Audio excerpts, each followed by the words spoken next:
Hola, en este video voy a hacer la explicación o la conceptualización acerca de la clasificación de los bienes. Este tema es importante porque nos va a servir para comprender, pues no solamente de una manera pedagógica, cómo se puede categorizar cada uno de los bienes según las utilidades que presenten para el ser humano, sino porque nos va a servir para comprender cuáles son las consecuencias jurídicas o los efectos de las relaciones negociales que se pueden hacer con las cosas. Para esta explicación me voy a apoyar en este esquema que ustedes ven en pantalla, además del Código Civil colombiano. Bueno, entonces cuando hablamos de clasificación de los bienes, nos estamos refiriendo a esa forma de categorizar, de agrupar o de distinguir las tipologías o las formas que pueden asumir las cosas. Pues vamos a encontrar aquí, partiendo de nuestro esquema, en primer lugar, una gran clasificación que clasifica a los bienes corporales, como se ven aquí. Es decir, en un primer momento nosotros podemos hacer dos grandes clasificaciones, dos grandes extensas, que son la clasificación de los bienes según su capacidad de ser percibidos. Es decir, los bienes pueden ser corporales o pueden ser incorporales.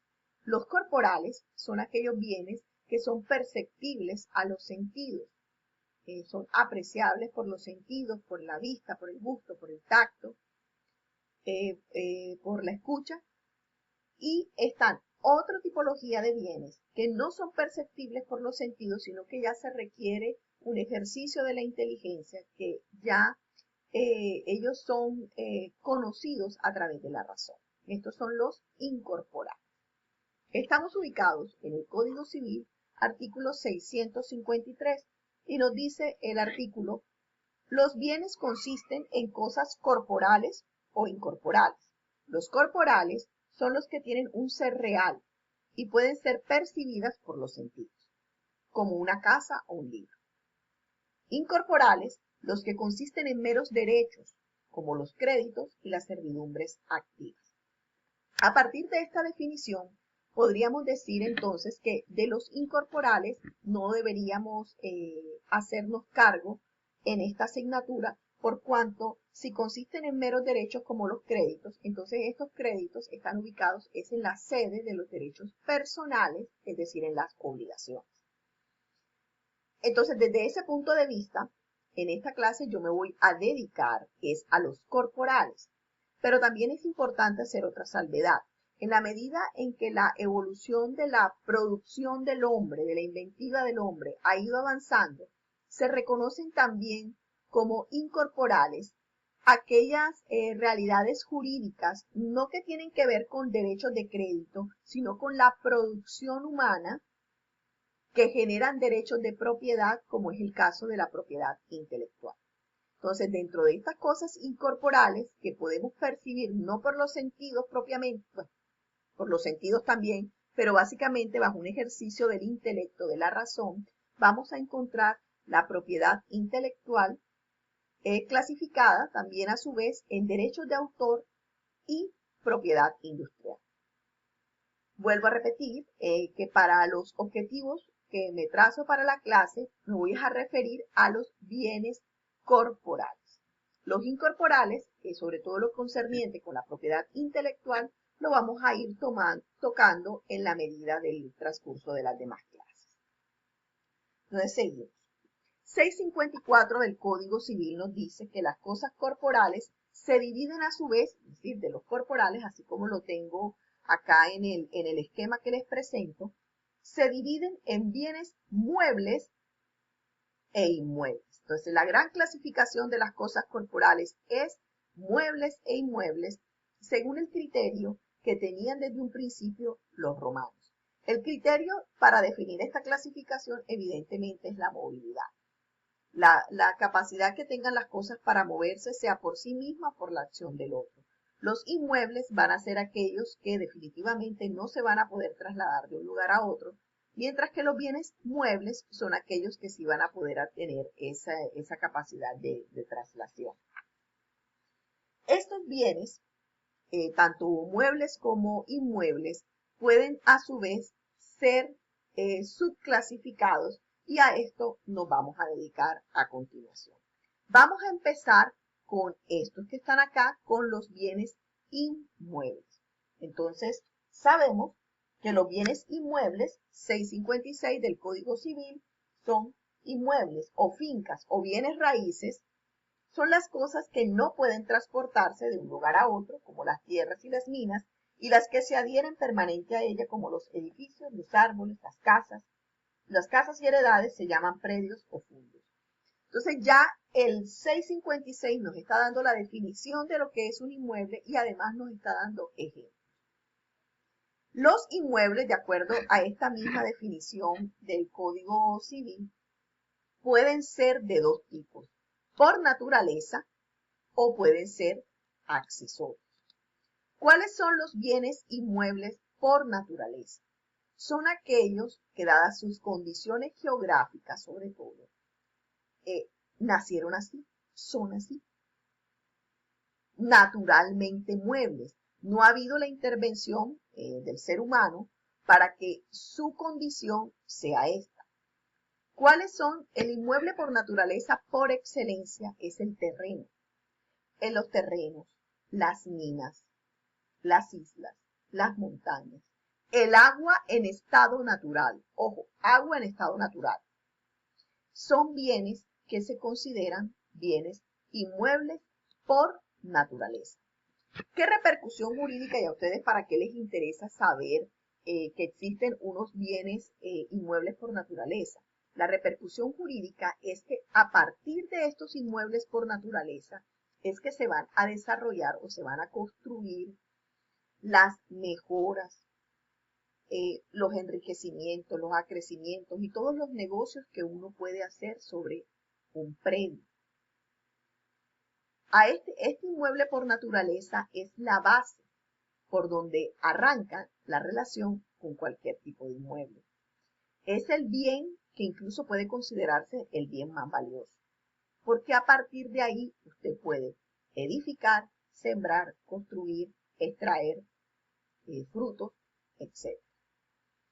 Están también los bienes accesorios. Los bienes accesorios. ¿Cuáles son estos bienes accesorios?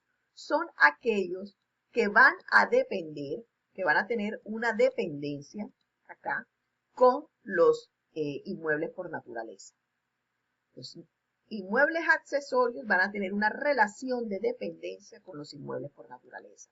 Y estos accesorios, a su vez, se pueden dividir en inmuebles por adhesión e inmuebles por destinación. ¿Cuáles son los bienes inmuebles por adhesión?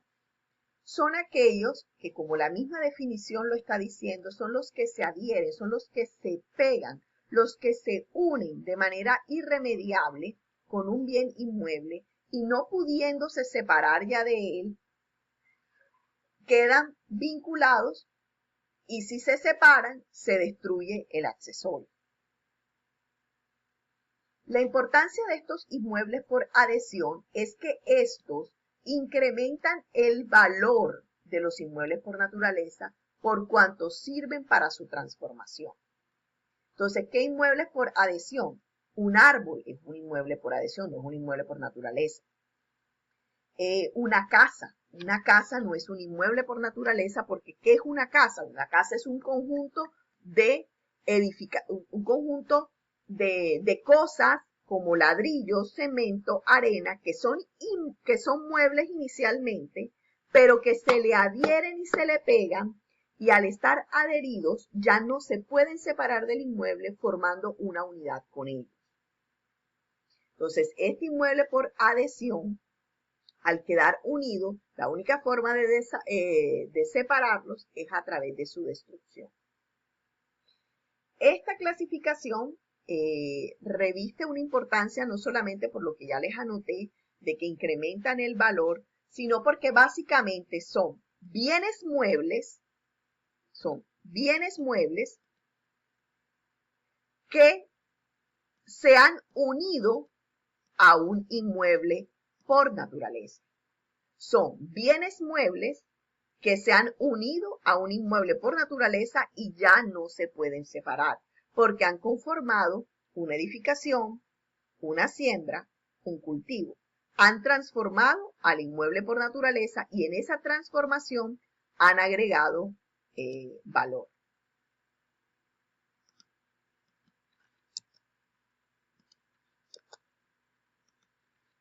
Está a su vez los inmuebles por destinación. Estos son nuevamente bienes muebles, pero a diferencia, estos no van a quedar unidos de manera irremediable, sino que la destinación se refiere a que son bienes que su utilidad está pensada para prestar un servicio al inmueble por naturaleza. Son bienes muebles que van a seguir siendo muebles, pero que por una ficción jurídica se asume como destinados al servicio de un inmueble y por esa razón quedan como inmuebles por destinación. La diferencia entre la adhesión y la destinación radica en que el inmueble por adhesión, que en un principio era mueble, es un mueble que se transforma, porque al quedar unido al inmueble y no poderse separar, se convierte en inmueble. En cambio, el inmueble por destinación es un bien mueble que sigue siendo mueble, no transforma su naturaleza de ser bien mueble, pero se considera como inmueble porque está al servicio de un inmueble. Entonces miremos por destinación las cosas que están destinadas al uso, al cultivo y beneficio de un inmueble, sin embargo que puedan separarse sin detrimento. Tales son las losas de un pavimento, el tubo de las cañerías. Bueno, cuando los tubos de las cañerías están externos, porque si están como en las construcciones actuales, que eso hace parte interno de la edificación, ya usted no lo puede separar sin que sufran detrimento. Pero, por ejemplo, las cosas de la labranza, un tractor. Un tractor, a pesar de ser un mueble, como está destinado a la utilidad de un bien inmueble, se considera inmueble por destinación. ¿Qué consecuencias jurídicas tiene esto? Que al momento en que usted negocia un bien inmueble por naturaleza, usted lo negocia con sus accesorios, es decir, con todo lo que está adherido a él y con todo lo que está destinado a su servicio. Cuando se hace una negociación de inmuebles, no se separan lo que le accede, sino que todo lo contrario, eso incrementa su valoración. Bueno, pasemos a esta siguiente parte de nuestro esquema. Bienes muebles. Bienes muebles son aquellos que se pueden mover, ya lo dijimos, el criterio de movilidad está presente, y los bienes muebles pueden ser muebles, es decir, se pueden mover porque su naturaleza los ha hecho así, que es el caso de los semovientes. ¿Cuáles son los semovientes? Los animales. Entonces aquí es importante hacer una salvedad. Desde la perspectiva del derecho civil de los bienes, los animales, sea su perro consentido o sea un delfín, son cosas.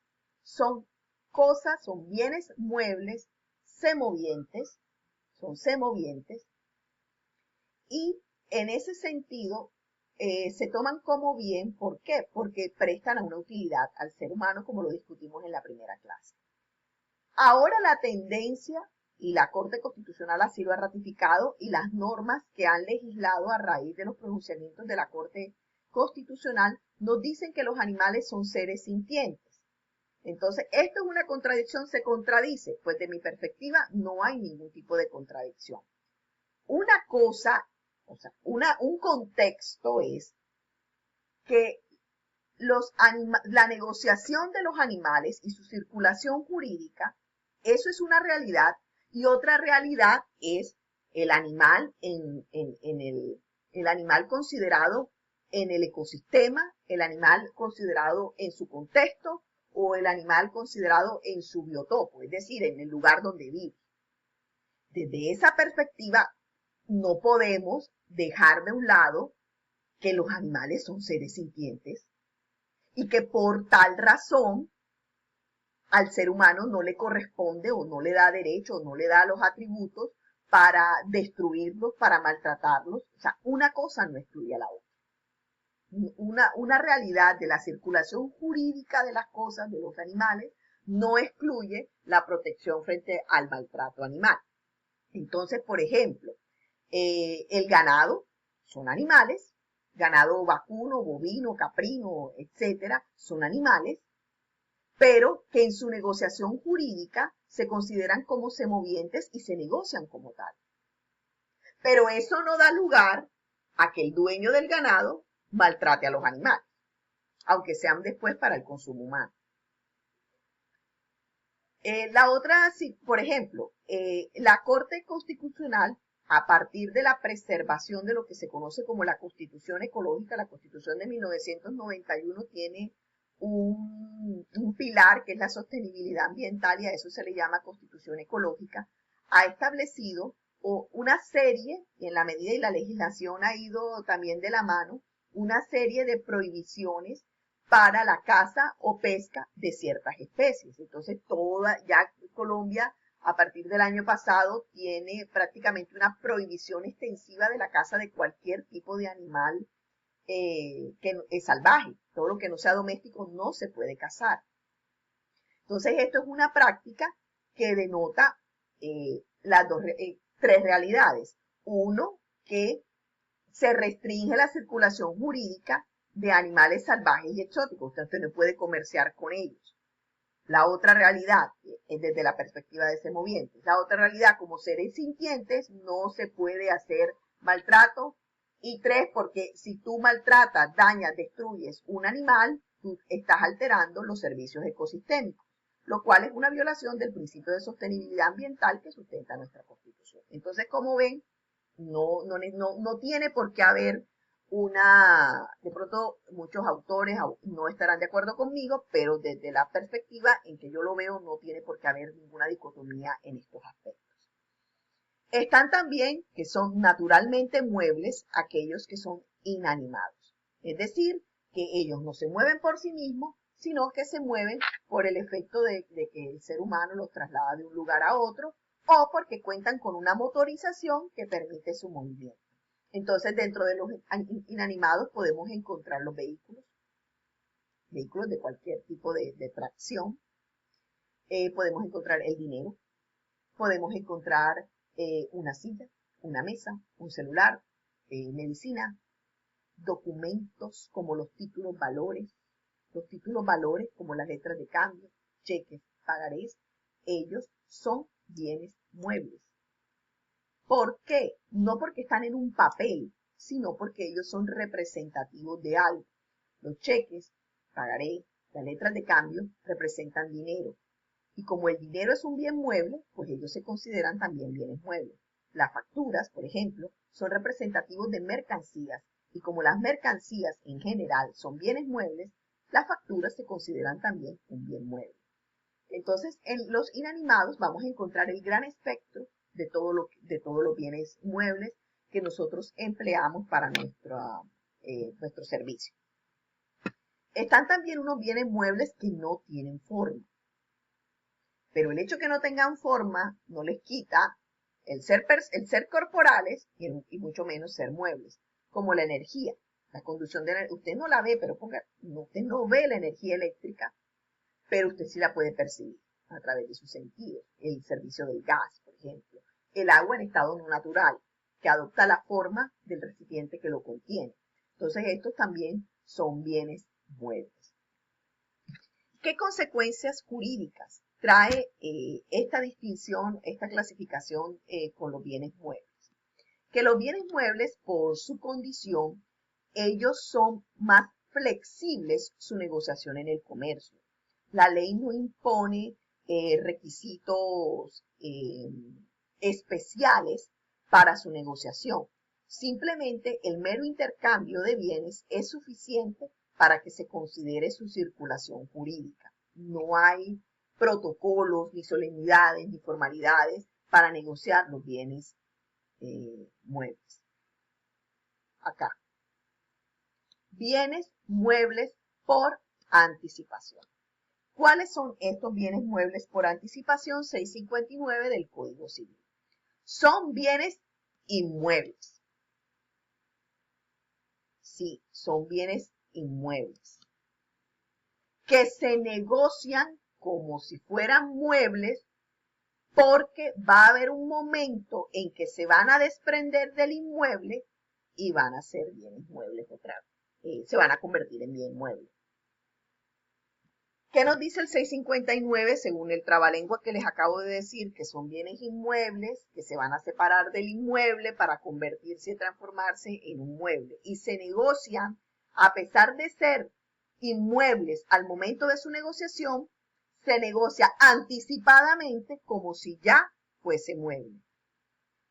Dice, los productos de los inmuebles y las cosas accesorias a ellos, como las hierbas del campo, la madera, fruto de los árboles, los animales de un vivar, se reputan muebles aún antes de su separación, para el efecto de constituir un derecho sobre dichos productos o cosas a otras personas, a otra persona que el dueño. Lo mismo se aplica a la tierra, arena de un suelo, o a los metales de una mina y a las piedras de una cantera. ¿Qué nos está diciendo este artículo?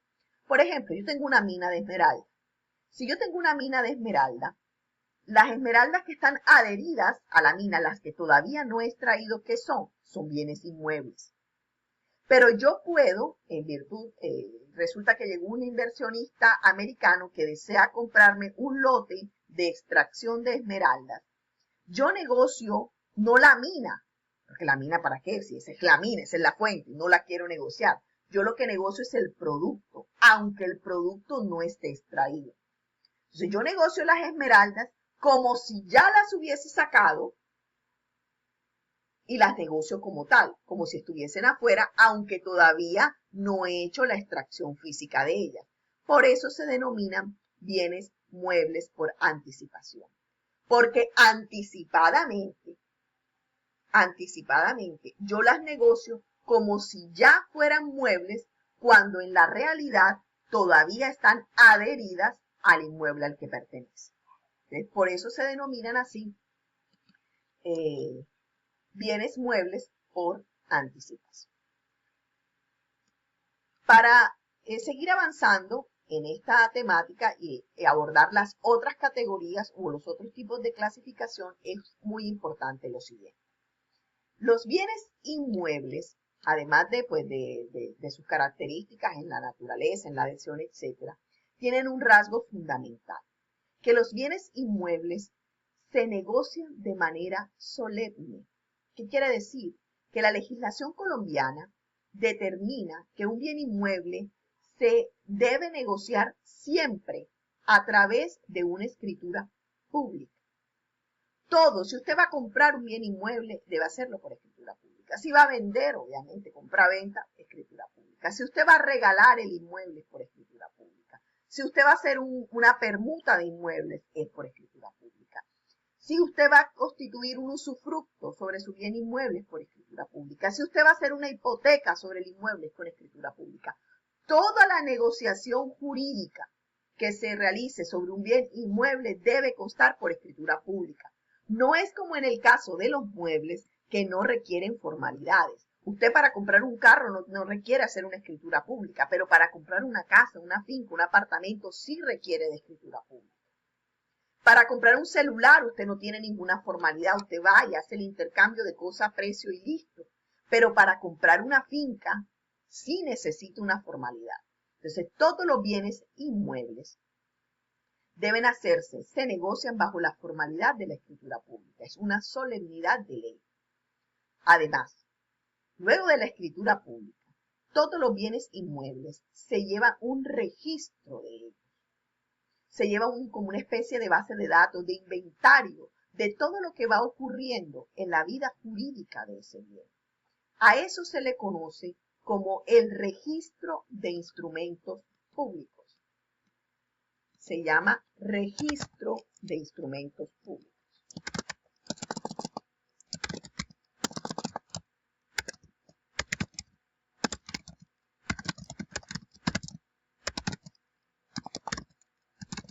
En este registro de instrumentos públicos es donde se lleva el inventario, por decirlo de alguna manera, se lleva toda la base de datos de lo que ocurre desde el nacimiento a la vida jurídica hasta si por alguna circunstancia excepcional se extingue el bien inmueble. Todo lo que ocurre en un bien inmueble que debe hacerse en primer lugar la solemnidad de la escritura pública.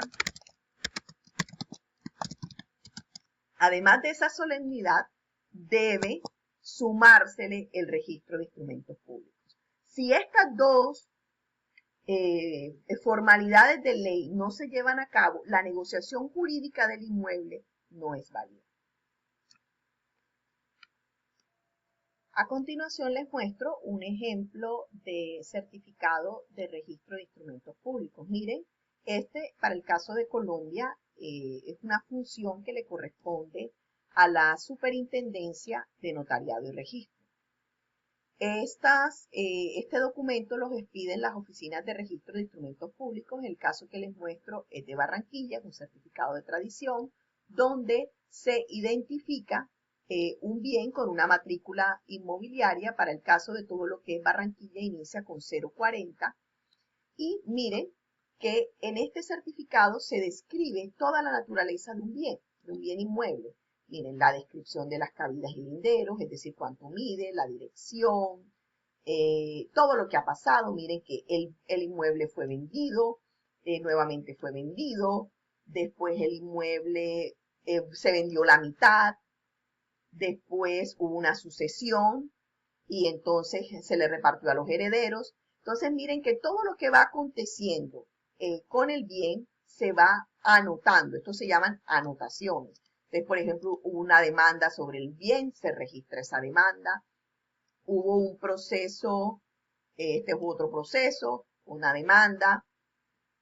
Y así sucesivamente, todo lo que va ocurriendo, hubo un remate, el remate también se registra. Entonces, todo lo que va ocurriendo en la vida de este bien se va anotando en cada una de las anotaciones. Número total de anotaciones, 18. Es decir, han habido en este bien inmueble 18 acontecimientos susceptibles de registro que nos van indicando lo que ha pasado con el bien, que el bien ha sido comprado, que ha sido vendido, que su dueño murió, que se repartió a sus herederos, que sus herederos han vendido la mitad, la tercera parte, que sus herederos han sido demandados, que los dueños del bien han sido demandados. O sea, todo lo que ocurre en la vida de un bien inmueble es necesario se lleva ese inventario a través de este certificado de instrumentos públicos. Seguimos con nuestro esquema en clasificación. Y esto es muy importante, lo que les estoy diciendo, porque eso nos indica que los bienes inmuebles no tienen una flexibilidad en su negociación, sino que hay que cumplir las solemnidades que ya les indico acá. Escritura pública y registro de instrumentos públicos. Otro detalle importante a valorar. En el caso de los aviones y en el caso de los barcos, uno diría, pues barco y avión son bienes muebles, simples, pues se pueden mover. Pero por cuestiones de derecho internacional, por las convenciones acerca de la aviación y también del transporte marítimo, grandes embarcaciones o aquellas destinadas al estudio científico y las aeronaves se consideran o se reputan como bienes inmuebles. Es decir, un barco y un avión, a pesar de que se muevan, jurídicamente son considerados como bienes inmuebles. Por tanto, su negociación o circulación jurídica está sometida a las mismas reglas de los bienes inmuebles, siendo que ellos, pues la escritura pública habrá que hacerla, pero el registro se debe hacer dependiendo de la naturaleza del bien. Si se trata, en el caso del contexto colombiano, si se trata de una embarcación en las capitanías de puerto y en el caso de las aeronaves en la aeronáutica civil. Entonces, barcos y naves y aeronaves, que es la nominación jurídica, naves son las embarcaciones, naves y aeronaves se reputan como bienes inmuebles. Y esto se debe básicamente porque ustedes han visto alguna vez un avión o un barco, ellos tienen un pabellón. En el pabellón está la bandera del país donde se pertenece y entonces esto se considera una extensión del territorio. Por eso se hace la ficción jurídica de que son bienes inmuebles. Continuamos.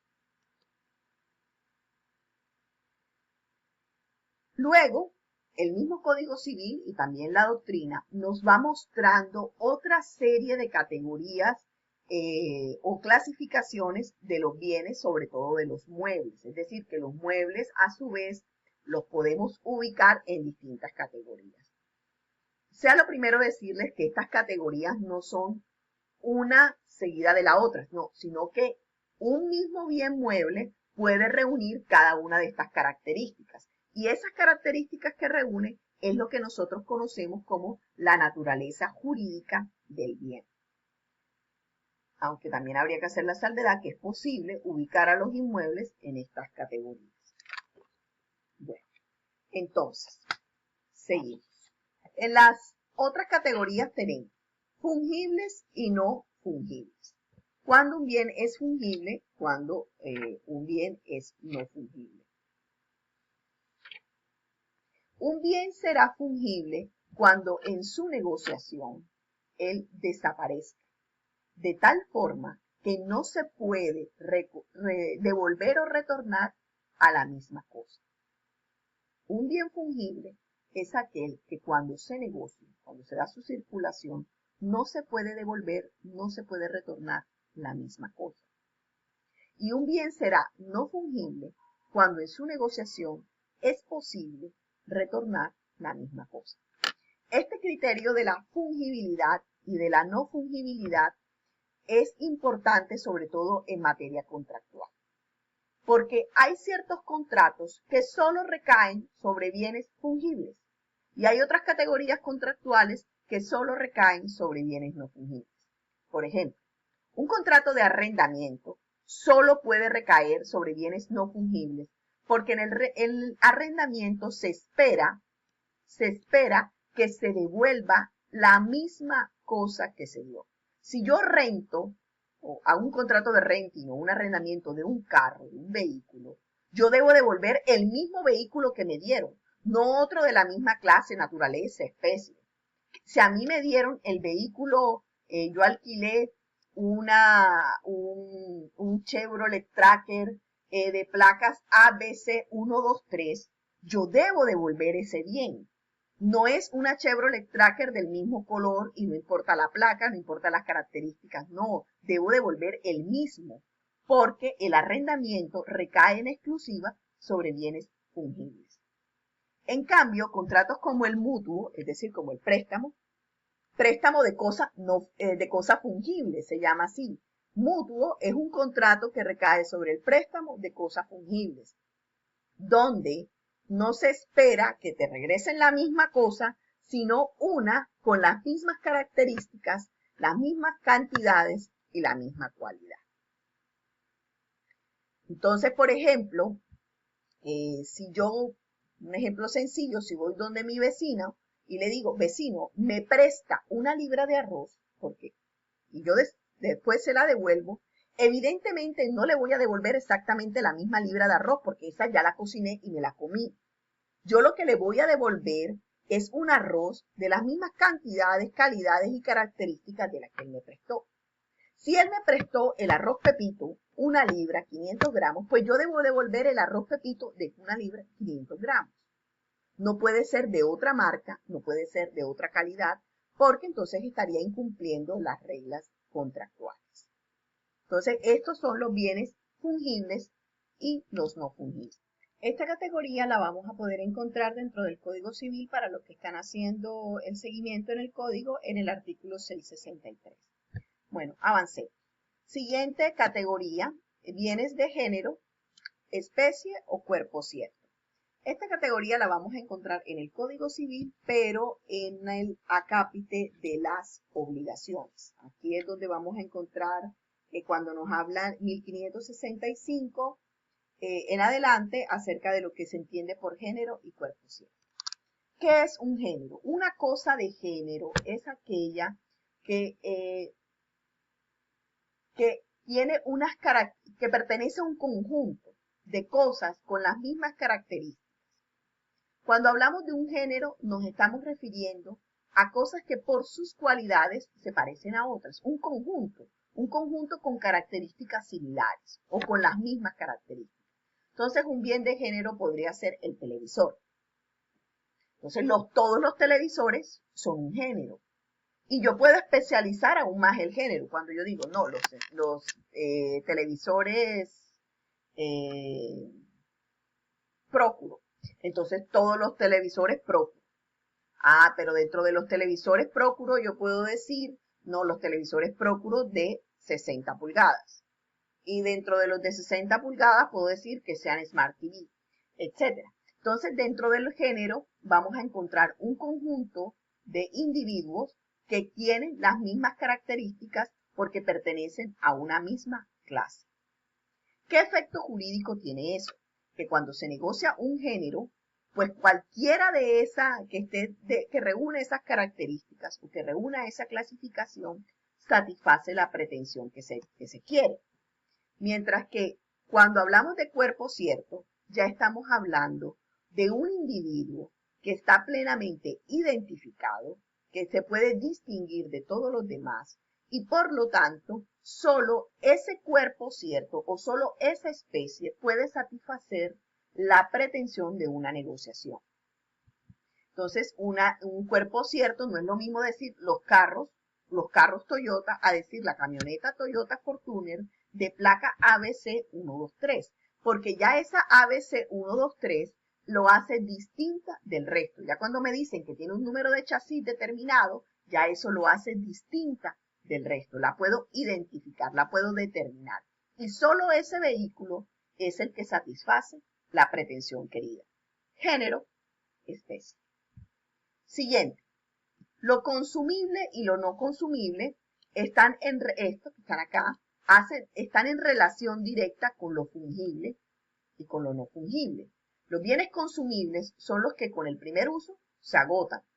Tienen una relación con la fungibilidad porque se agotan ahí mismo. Mientras que los bienes no consumibles son aquellos que con el primer uso no se agotan. Y por lo tanto, se puede extender los usos y la negociación de los mismos. Y van en relación directa también con los no fungibles. Seguimos. Bienes singulares y bienes universales. Cuando hablamos de bienes singulares, pues simplemente nos estamos refiriendo a un singular es uno solo, un solo bien. Y cuando se negocia un solo bien, pues se entrega un solo bien y listo. Pero estos singulares, a su vez, pueden ser bienes singulares, sí, uno solo, pero complejos.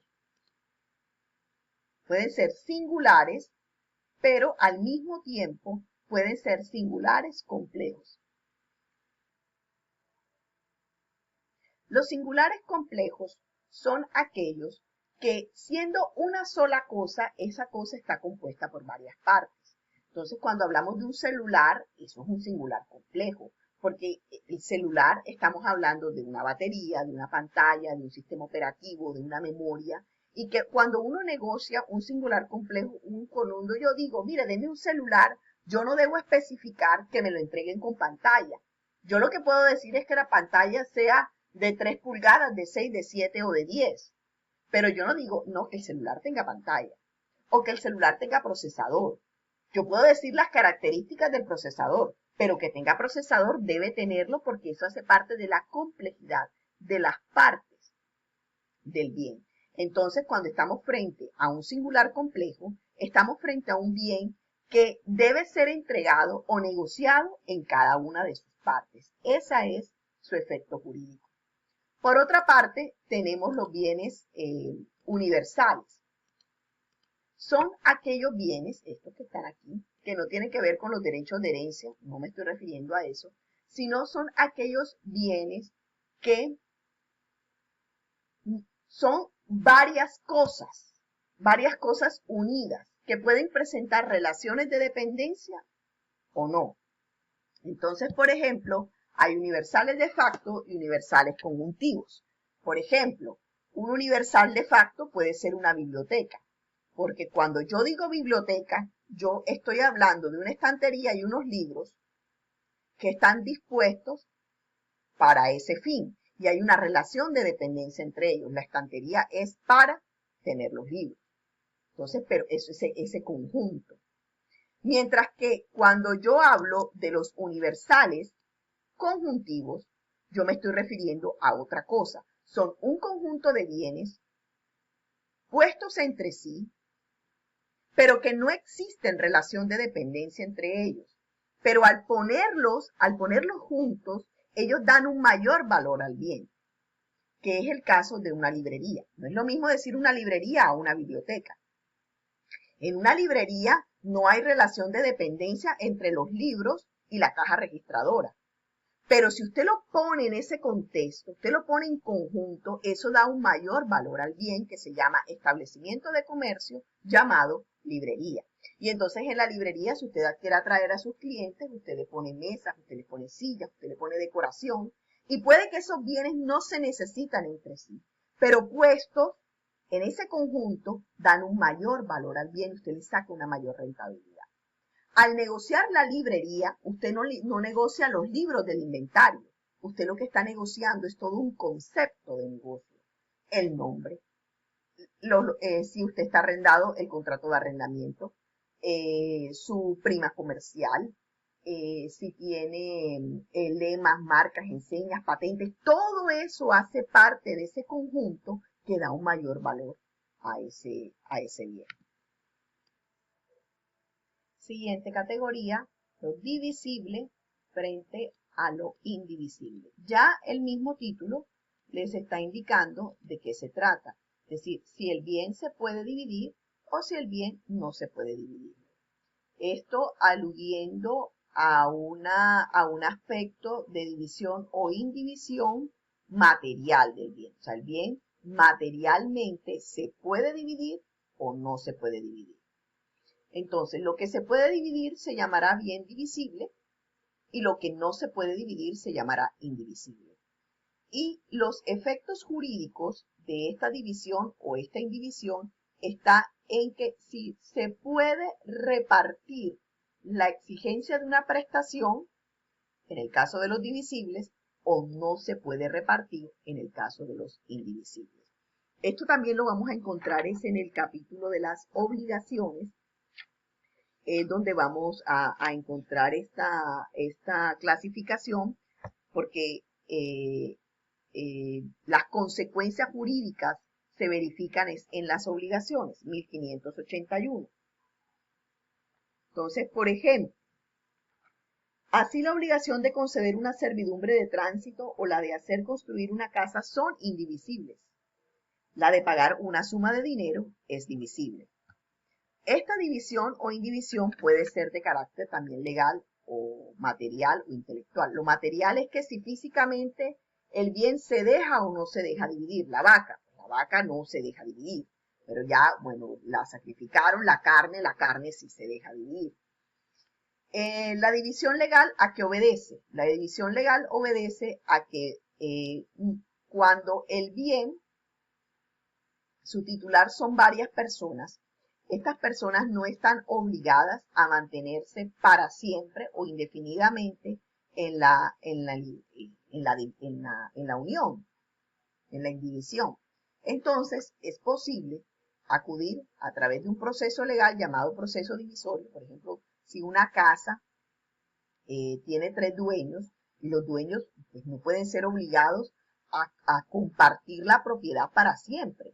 Entonces, en ese sentido, es posible que opere una división legal. ¿Y en qué opera la división legal? En que el juez ordena que si alguna de las partes desea comprar la porción del otro, pues la puede comprar, y si no, se remata y el valor, el producto del remate, se entrega entre las partes. Un bien que era indivisible materialmente, pero que legalmente se convirtió en divisible.